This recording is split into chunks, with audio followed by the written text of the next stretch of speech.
बिस्मिल्लाहिर्रहमानिर्रहीम। अस्सलाम वालेकुम। आज हम बना रहे हैं कढ़ाई गोश्त, तो चलें स्टार्ट करते हैं। सबसे पहले टमाटर्स को ग्राइंड कर लिया,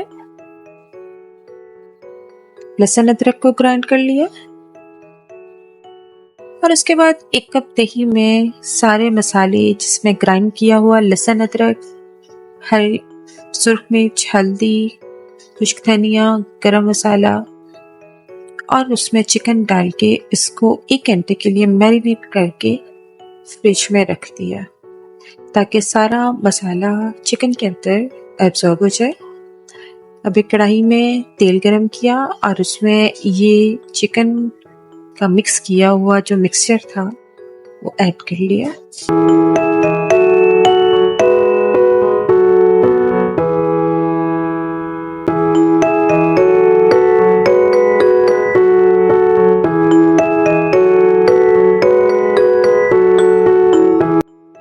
अब इसमें ग्राइंड किए हुए टमाटर्स ऐड किए,